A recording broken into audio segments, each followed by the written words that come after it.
El doctor Juan Miguel de Mora inició su maestría en Letras Hispánicas en la Universidad Nacional Autónoma de México y la concluyó en la Universidad Latinoamericana de La Habana, Cuba, institución por la cual también obtuvo su doctorado en Letras.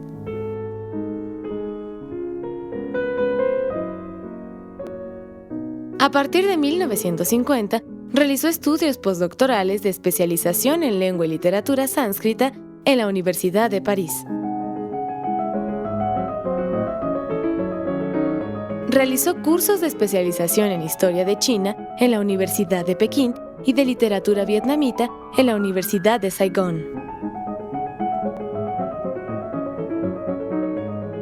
Es profesor emérito en la Universidad Jem Vishabharati Institute de la India y fue profesor visitante en la Universidad de Delhi, de Kuala Lumpur, de Sao Paulo y de Salamanca. Además, ha impartido cátedra en diversas instituciones de Europa y Asia.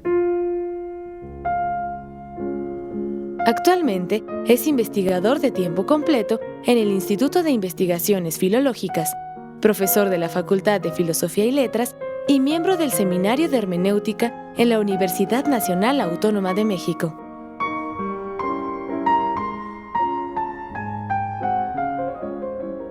Su especialidad como investigador es la literatura sánscrita. Ha publicado numerosos artículos en revistas especializadas en educación a nivel nacional e internacional y es autor de más de 70 libros, casi todos en lengua inglesa. Entre sus obras destacan The Principle of Opposites in Sanskrit Text y El concepto de la divinidad en el hinduismo. Ha participado en innumerables congresos, seminarios, conferencias y simposios sobre estudios sánscritos en varios países. Me han pedido que hable de hermenéutica y la hermenéutica es algo que practican ustedes todo el tiempo, todos los días y que en este momento están practicando.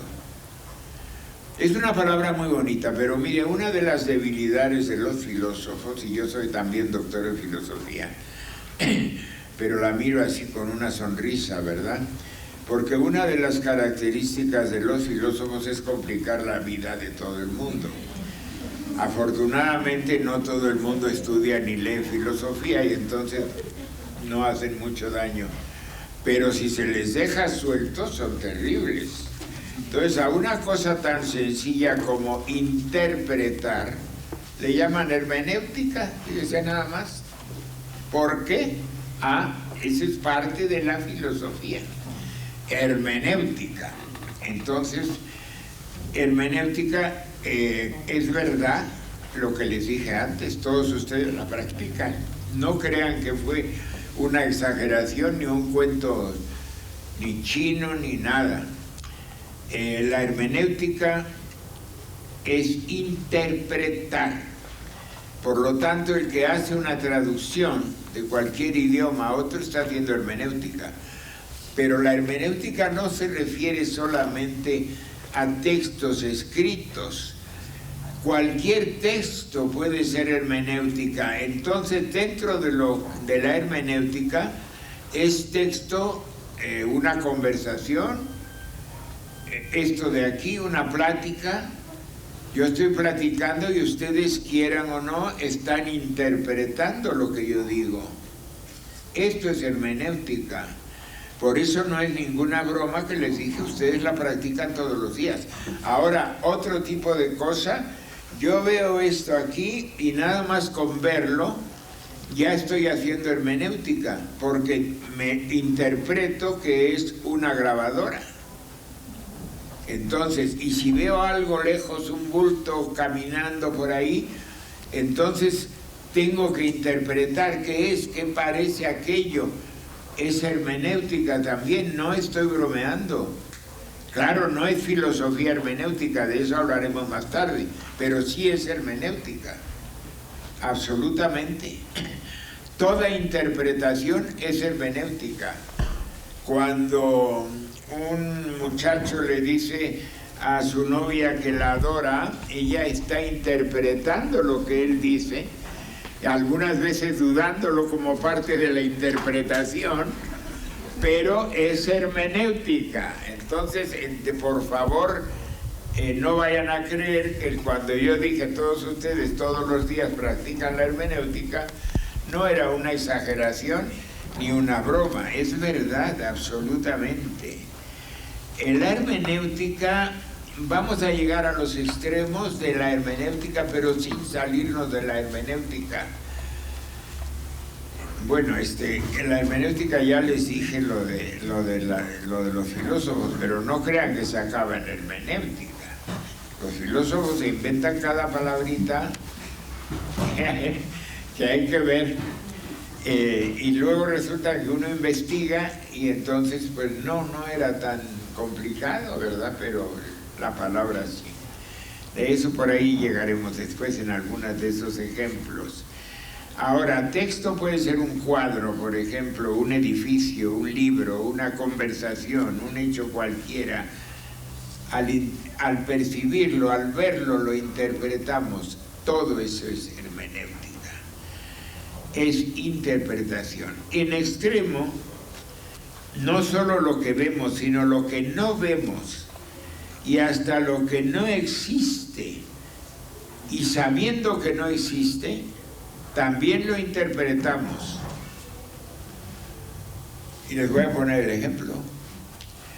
Argumentistas y novelistas, es evidente que crean algo que no existe y nosotros lo interpretamos. Y estamos, al leer una novela o ver una película, estamos haciendo hermenéutica. Es verdad, y sin embargo eso no existe. Ahora, hay cosas científicas que tampoco existen, pero que se pueden interpretar. Este ejemplo concreto es la astronomía. En astronomía se sabe de cuerpos que no son visibles, pero que se deduce por otros datos que ahí están. Hay en tal parte un asteroide, hay un satélite de un planeta lejano, no del sistema solar, porque esos ya se pueden ver, pero de otros sistemas se sabe que ahí hay un planeta o ahí hay algo comprobado con datos científicos y se puede interpretar por qué este planeta está aquí, calcular los pesos, y están haciendo hermenéutica de algo que no se ve, pero que sí sabemos que existe. Y antes estaban haciendo hermenéutica de algo que sí existe y que sí se ve. Entonces, la cosa es interpretar.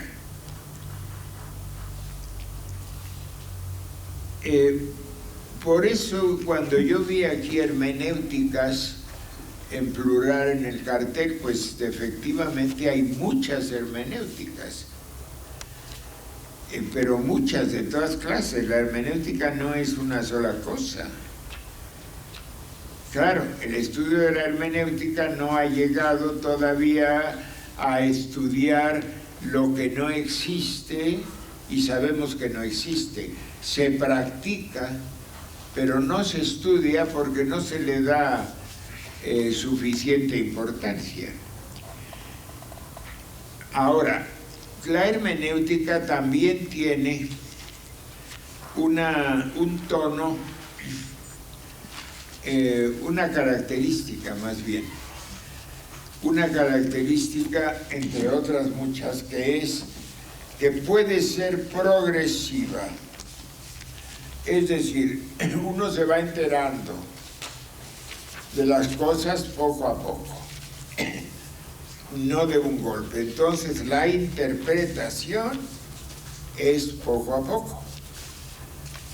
Tengamos aquí ejemplo concreto.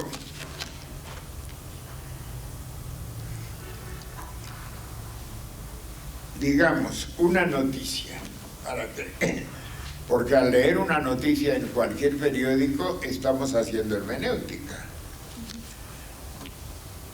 En Olot, población catalana en España, el día 15 de diciembre de 2010, un hombre asesinó a tiros a 4 personas, buscándolas para matarlas. A los 2 primeras, padre e hijo, en un bar en el que estaban almorzando. A las otras días después, a las otras 2 después en un banco.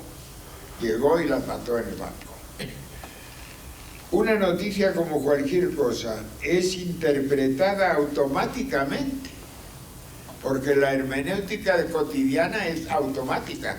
Leyeron esto, interpretaron en el acto como un crimen horrible cometido por un peligroso asesino, un tipo que va y mata primero a 2 y luego va a buscar a otros 2 y también los mata. Es la primera interpretación de hermenéutica primaria, la de todo el mundo. La primera, leer la noticia. Y para casos como este, que el intérprete valide su opinión, es consustancial con toda hermenéutica. Claro, tiene uno que validar lo que está viendo, si no, no tiene sentido. Entonces sería una pared de mármol, ¿no? Entonces uno valida y dice, ah, caramba, este es un asesino. Además, qué frialdad llegar y matar a 2 en un lugar y luego entra en un banco y mata a otros 2. El asesino se llama Pere Puig Punti y es albañil. Todo el pueblo lo conoce, lo mismo que, porque la noticia, todo esto es auténtico, ¿eh?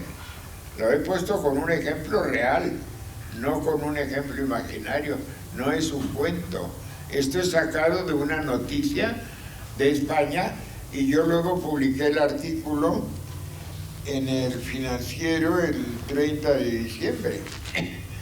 Pero todos los nombres y todo es auténtico. Entonces el asesino se llama Pere Puig Punti y es albañil. Todo el pueblo le conoce, lo mismo que a sus víctimas. Sus víctimas son Juan T.S. y su hijo Pere T.S. y Ramón Tesellana P. A todos los mató con su escopeta de cacería, que tenía legalmente como miembro de la Federación Catalana de Cacería o de caza. Los vecinos dicen que era una persona solidaria y cordial. Esta ampliación de pormenores modifica la primera interpretación hermenéutica. Va uno sabiendo más cosas de las que sabía en la primera lectura. Esto modifica la primera interpretación, porque si era una persona tan normal y del que hablan bien, entonces uno piensa, pues será un rapto de locura. Es la explicación razonable para entender que un hombre normal mate súbitamente a 4 personas. Ese hombre, el asesino, era una persona muy estimada y muy querida. Entonces la interpretación es, y cada vez que uso el verbo interpretar y sus derivados, estoy diciendo hermenéutica y sus derivados. No olviden eso, porque eso sí está reconocido también en la filosofía hermenéutica. Interpretar es hermenéutica y hermenéutica es interpretar. Bueno, entonces, pues nada, la única explicación es que este enloqueció. Claro, ya uno tiene otro punto de vista relacionado con la interpretación de esta noticia.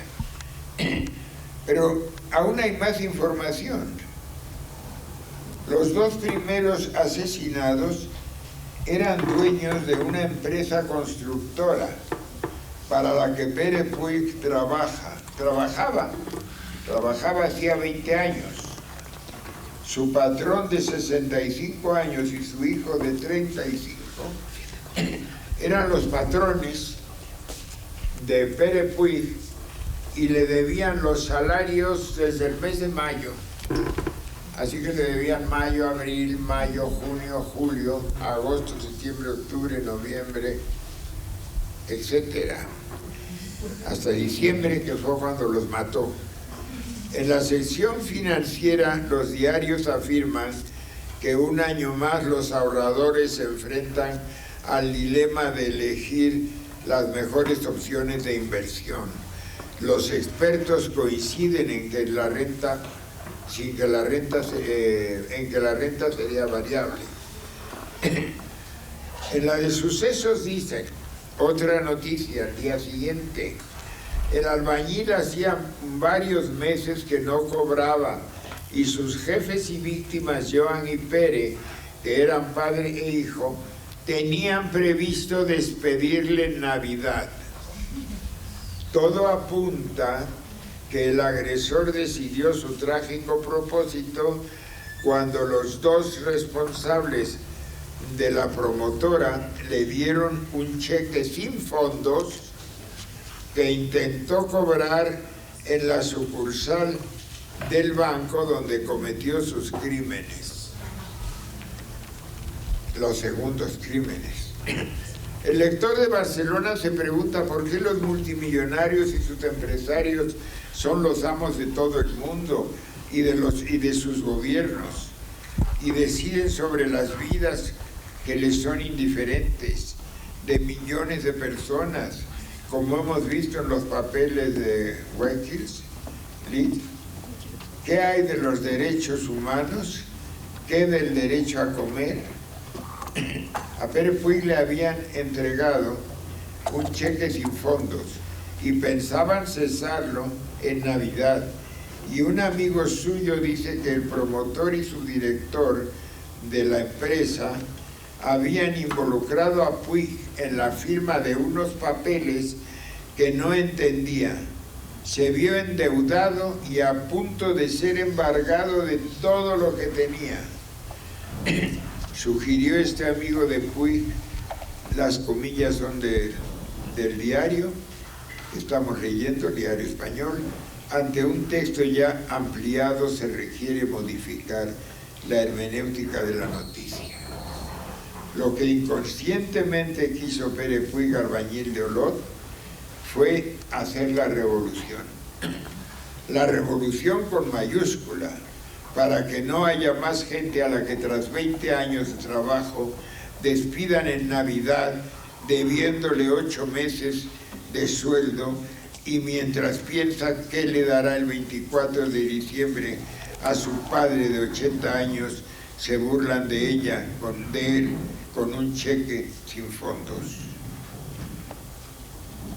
Nada justifica el homicidio, nada excepto la legítima defensa, pero queda claro, salvo si se trata de gente sin importancia como la de Irak o Palestina, queda claro el ejemplo.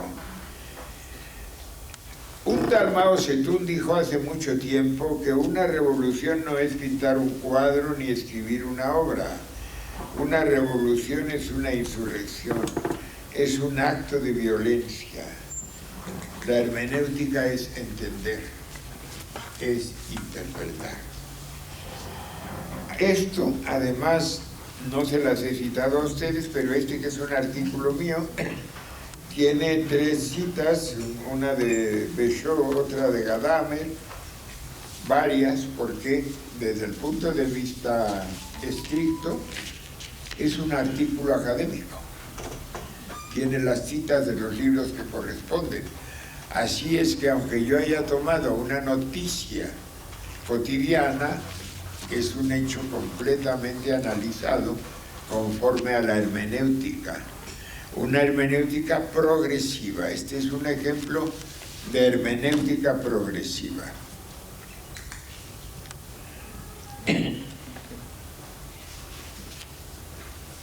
Hay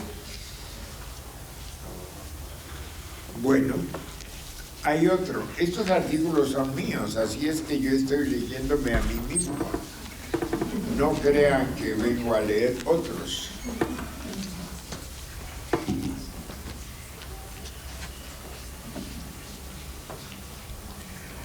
Vamos a ver este otro, porque hace ya muchos años un campesino tabasqueño fue a inscribir en el registro civil a su hijo recién nacido. Y cuando el empleado le preguntó el nombre del bebé, dijo: Camote Tigre 14.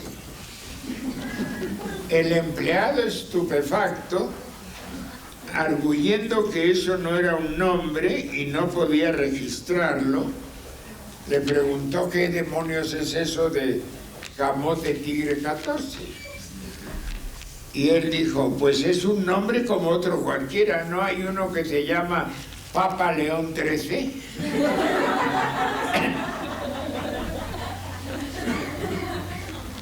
Esto aparenta ser una burla del campesino, irreverente de la iglesia por parte del campesino, pero tal interpretación de sus palabras sería equivocada, porque el hombre procedía en su ignorancia de absoluta buena fe. Este es un hecho histórico de Tabasco en la época de Garrido, Canaval, cuando no se admitían curas. No mató ningún cura, eso es una calumnia, pero tenía un artilugio que era decirles que se podían quedar si se casaban, y si no, fuera del estado. Y los agarraba policía y los echaba a Veracruz. Pero algunos se sacrificaron. Para usar la hermenéutica y entender aún la que se aplica automáticamente al nivel popular de lo cotidiano, es indispensable considerar que cada uno se forma perspectivas e imágenes de aquello que ocurre en el mundo exterior, pero que están totalmente determinadas por el punto de vista subjetivo, imprescindible cuando hay que dar cuenta de las muchas e incontables variaciones de los conceptos que las personas tienen de una cosa. O como dijo Ortega y Gasset, cada hombre es él y su circunstancia. Volvamos al campesino de los inicios del siglo XX. Tabasco carecía de ferrocarril y de carreteras, y solo estaba comunicado al exterior por barquitos costeros de Veracruz a frontera, y por el Grijalba hasta Villahermosa, y dentro del estado por vía fluvial o a caballo.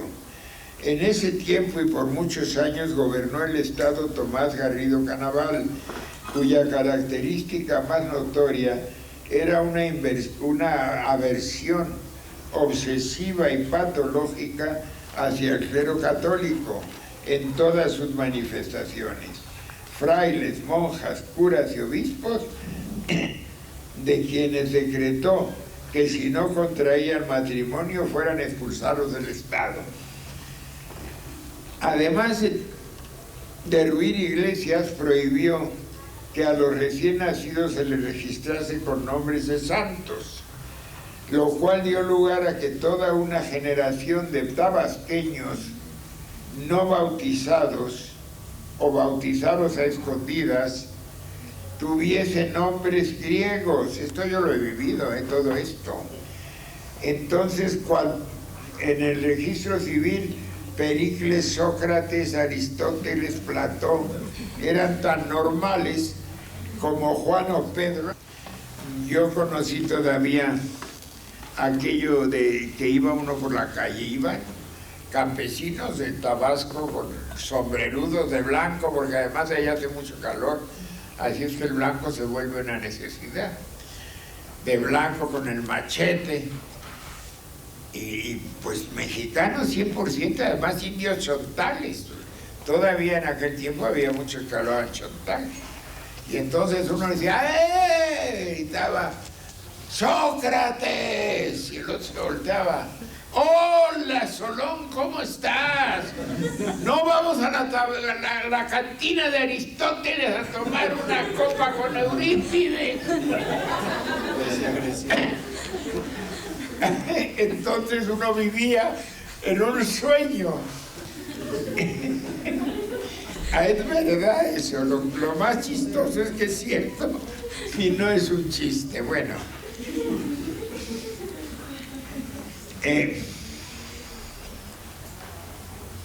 entonces el campesino de Camote Tigre 14, analfabeto, nacido y vivido en una remota ranchería en el corazón de la selva, bajo tal gobierno que duró muchos años y sin haber visto ni escuchado jamás a un cura, no estaba burlándose de nada. Él iba de toda buena fe, había oído Pío León XIII y quería camote tigre 14. Realmente alguien se había mofado de él abusando de su inocencia. Esto es verdad y es una cosa que hay que tomar en cuenta, que mucha gente inocente es condenada, castigada o vilipendiada por hacer cosas que no conoce sus alcances, que no ha reflexionado y que no sabe. Otra característica del gobierno de Garrido es que tiraba las iglesias, pero le decían, pero mire, por ejemplo en Teapa, esta iglesia es una obra de arte, es colonial y es preciosa, vea qué fachada. Y entonces dejaba solo la fachada. Y entonces uno llegaba y parecía un set cinematográfico. Detrás no había nada.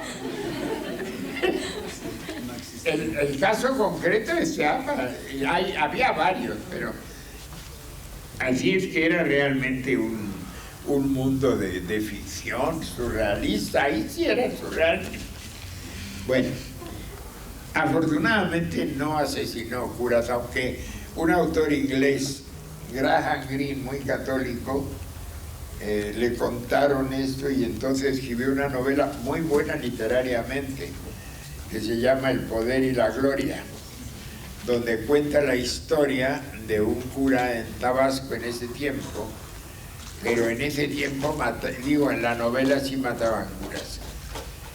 Garrido no era ningún angelito, mandó matar gente, pero de otro tipo, enemigos políticos y todo eso. Los curas los deportaba o se casaban, y las monjas también. Y sí hubo monjas también que se sacrificaron y se casaron para quedarse en Tabasco. Entonces, seguimos con la hermenéutica, o sea, la interpretación. Todo esto es hermenéutica. Entenderse en lo habitual y comprenderse para llegar al fondo de las cosas es indispensable para la existencia social. El mito de la Torre de Babel es definitivo al respecto, pero la comprensión, la hermenéutica, depende de factores muy diferentes, porque como dice Rondán, ¿quién sabe con certeza lo que ocurre en el alma del otro cuando expresa una u otra frase? Un factor principal, como observa Bechou, es la actitud del hombre ante la muerte, muy diferente según crea o no en la inmortalidad. Otro es, todo esto tiene sus citas de los filósofos de la hermenéutica, pero decírselas no tendría objeto y sería muy aburrido. Otro es el tiempo, como reconoce Gadamer cuando habla de los prejuicios y opiniones previos que están en la mente del intérprete. Por esas razones hay que usar la facultad de pensar, que es entender, para saber que nuestro campesino no era consciente de lo que decía. La facultad de pensar es una cosa que no todo el mundo tiene.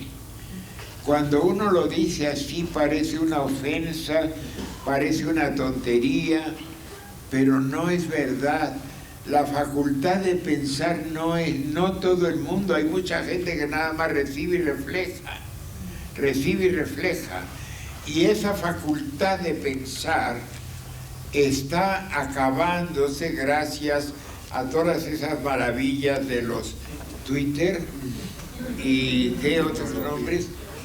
Facebook o Facebook o lo que sea, todo ese procedimiento. Qué triste, ¿no?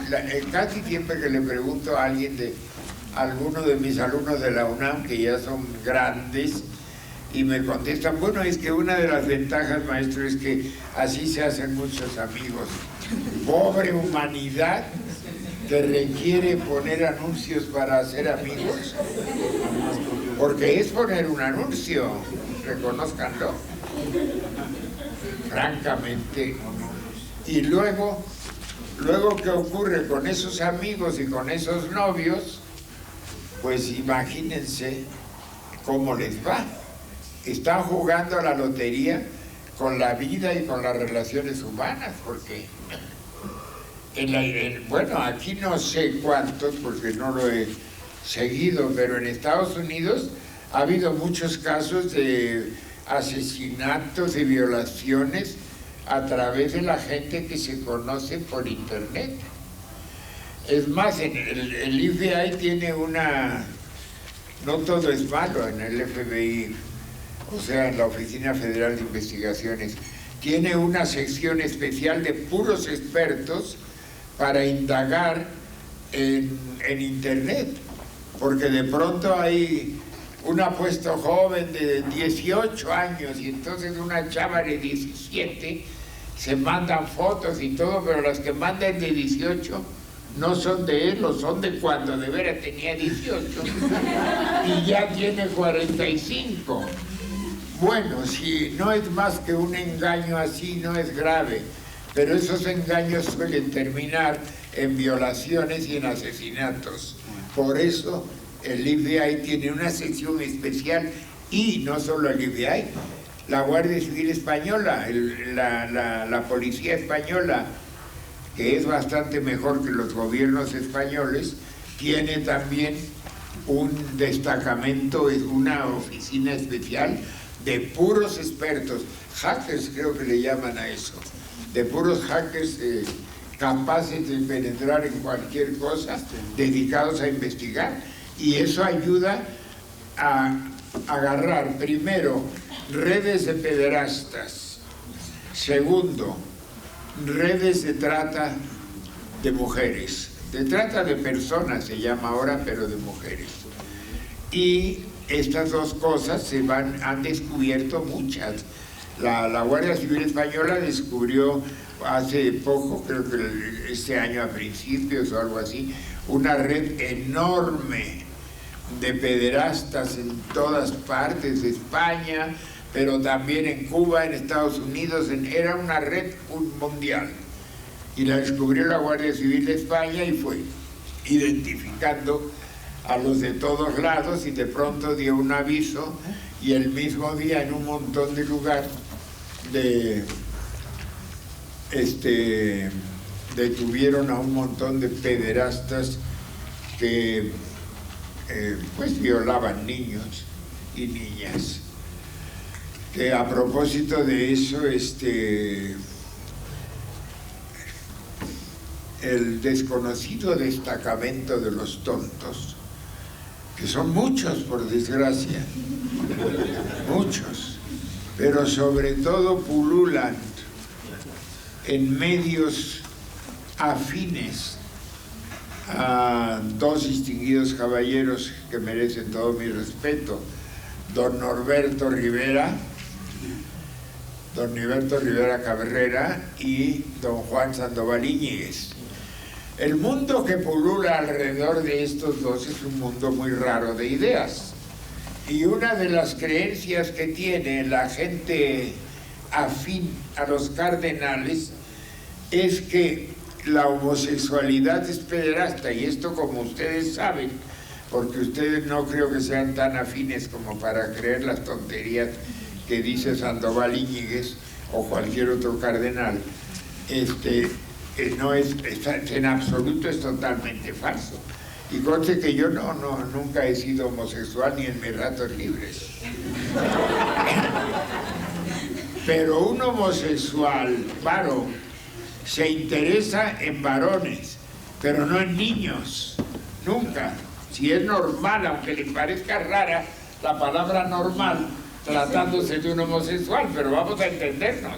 Para entendernos, un homosexual normal no se interesa en niños, y una mujer lesbiana normal no se interesa en niñas, se interesa en mujeres, y el otro en hombres. Pero vaya usted a convencer de eso a un cardenal. Eso sí, Ay, el mejor chiste de cardenales no es chiste. Esto se publicó en todos los periódicos de España y yo creo que lo reproduje en uno de mis artículos. El cardenal, esto sí es interesante, porque ahí entra Freud. Ustedes se acuerdan del joven Freud, que no ha leído a nadie, pero del que todo el mundo habla, y que luego dicen, la cosa freudiana, y ahí está lo freudiano. Pues el cardenal Rouco, R-O-U-C-A, Rouco, es el primado de España. Equivale a lo que es aquí Norberto. Bueno, entonces el cardenal Rouco este año ha sido, y ustedes no lo van a creer, pero es verdad, tuvo una reunión de curas pública, por eso es que se sabe, y en un momento así de exaltación les dijo a sus curas, a los que había reunido para darles instrucciones, y les dijo, porque ustedes tienen que creer en Dios, pero de verdad. Entonces ya estaba suponiendo que los curas, no todos, creen en Dios de verdad. ¿Se dan cuenta ustedes?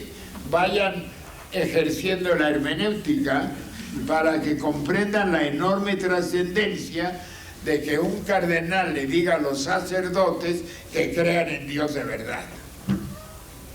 Ahí es una hermenéutica que hay que digerir, pero es gravísimo. Entre nosotros hablamos mucho a la ligera, pero no todos a la ligera. ¿Cómo no va a ser grave que un cardenal le diga a un cura, usted tiene que creer en Dios de verdad? Entonces, ¿cómo cree que creo? Fue tan importante que lo repitieron en muchos lugares del mundo, porque realmente es un caso especial. En fin, esto es una hermenéutica práctica de la que les he leído algunos ejemplos. Todo es interpretar. Ahora, la percepción,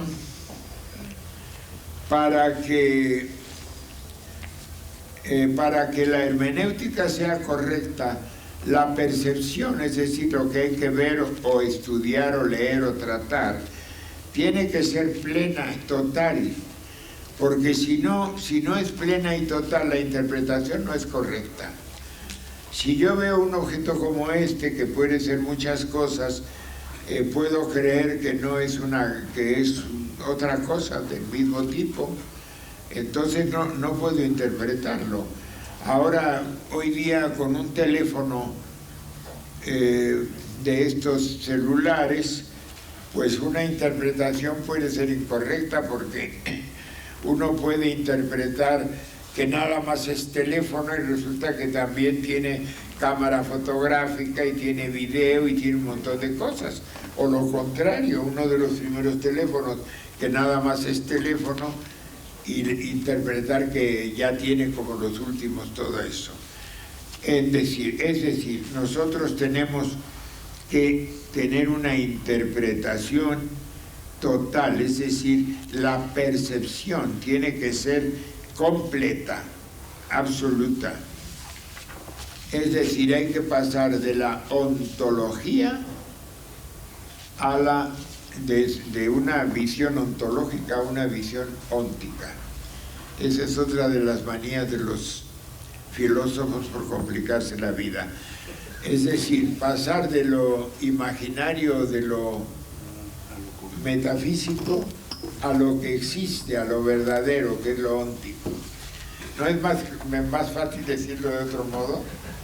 Pero los filósofos, ontología y óntico. Bueno, entonces, de un lado, el primer problema es saber si es posible obtener un conocimiento exacto.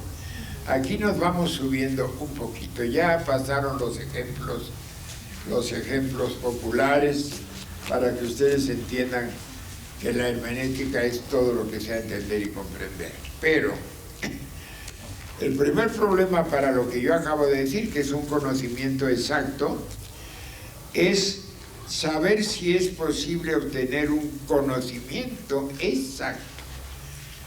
Es decir, conocer en verdad la cosa o el texto que tenemos que interpretar. ¿Es posible conocer toda la verdad de algo? Esto ya no es tan fácil. Aquí ya estamos en un escalón por encima de los ejemplos populares de interpretación. Por lo pronto los sentidos fallan o engañan, esto es lo primero que sabemos. Uno va por el campo y ve a lo lejos un mecate tirado en el camino y resulta que es una serpiente. O ve una serpiente y resulta que es un mecate. Que son ejemplos burdos, pero lo que sí falla es la vista, los oídos, hasta el tacto puede fallar. Entonces, los 5 sentidos no son absolutamente de fiar. Podemos con ellos equivocarnos. Absolutamente, los sentidos fallan o engañan. Y además hay otra cosa. Para el problema de saber, es decir, conocer toda la verdad de algo, además de ese problema que supone los 5 sentidos como falibles, tenemos otro problema que es la razón, porque la razón conlleva siempre un escepticismo. La razón se rehace, se le hace difícil creer, vaya, para decirlo en palabras más sencillas.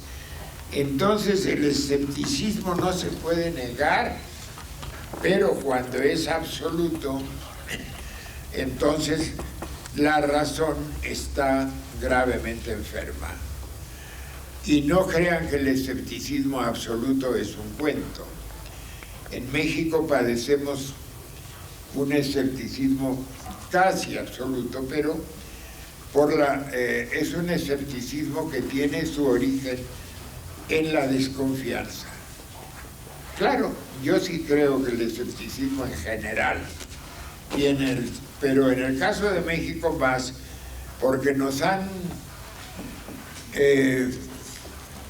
contado tantas mentiras, pero tantas mentiras, y no digo suficiente, en la historia, en los políticos del día, en lo que pasó en otra época, en lo que absolutamente. Yo ya dediqué un libro de historia que veo que el doctor lo tiene aquí, que se llama, no se lo recomiendo comprar, pero debe haber en algún, no, porque estos desgraciados no quiero, digo, lo que quiero decir es que no estoy queriendo ganar dinero, esto se publicó hace ya mucho tiempo. Omisiones, mitos y mentiras de la historia oficial. Bueno, pero volvemos al escepticismo. Entonces, ¿cómo no vamos a justificar nuestro escepticismo si nos han contado tantas mentiras a lo largo de la vida y de la historia? Algunas unas por un afán de orgullo, pues el orgullo mexicano, como México no hay dos. Sí, claro, no hay dos, pero hay muchos aspectos en los que no hay dos, no solo en los buenos. Les puedo decir una cosa que los va a dejar, no pensaba decírsela porque no he traído la prueba, pero la tengo y la tengo en mi casa, así que no hagan apuestas, ¿eh?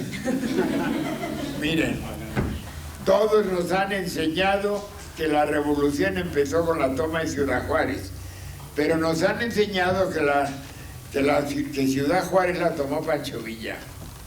Pancho Villa ni siquiera estaba cerca. Es imposible dominar la xenofobia cuando la han educado. La Ciudad Juárez la tomaron desde luego mexicanos bajo la jefatura de 2 voluntarios extranjeros. Uno era José Garibaldi y el otro era Viljoen. Entonces sí hay solidaridad internacional.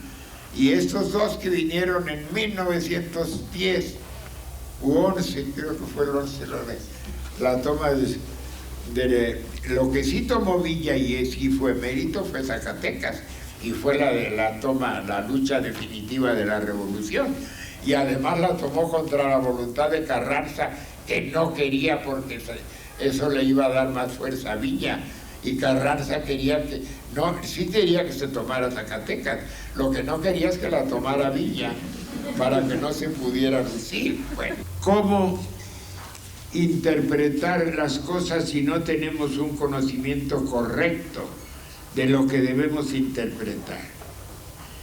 Esto ya es un problema, son problemas de una etapa superior de la filosofía hermenéutica.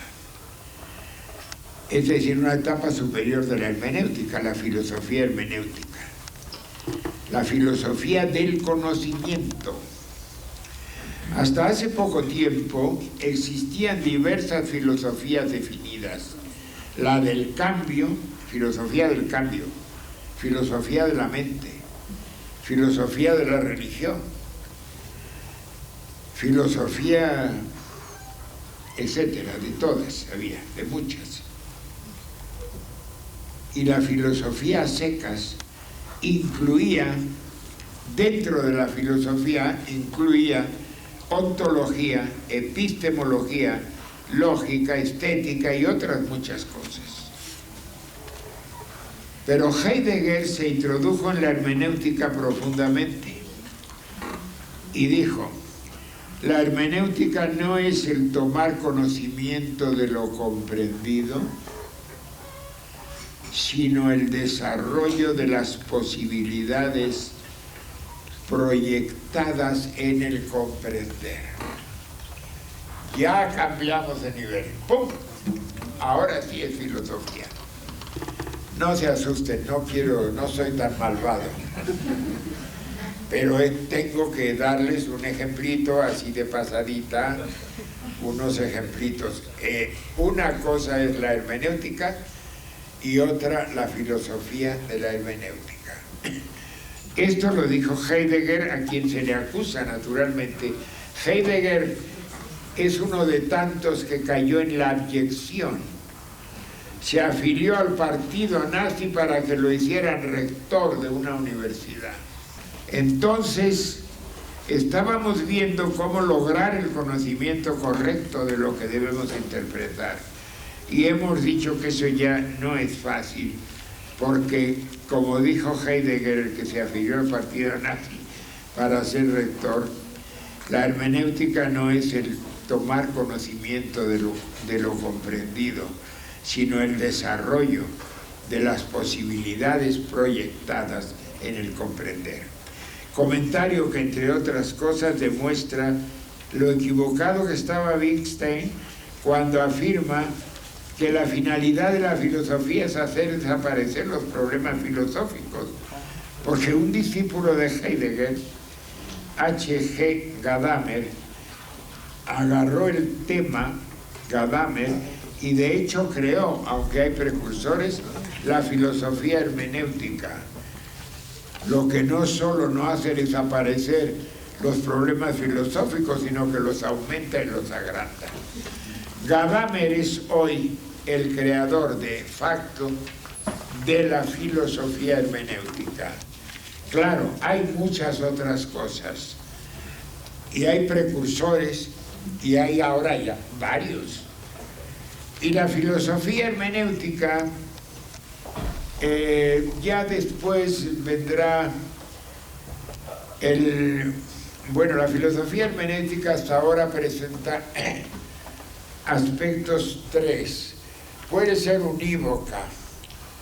Es una filosofía que lleva a establecer una sola interpretación posible. Puede ser equívoca, que es muchas interpretaciones posibles.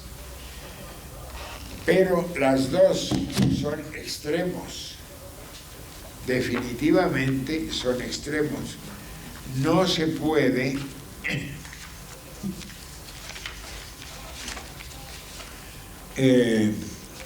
considerar, creo que tengo una nota aquí que necesito aclarar.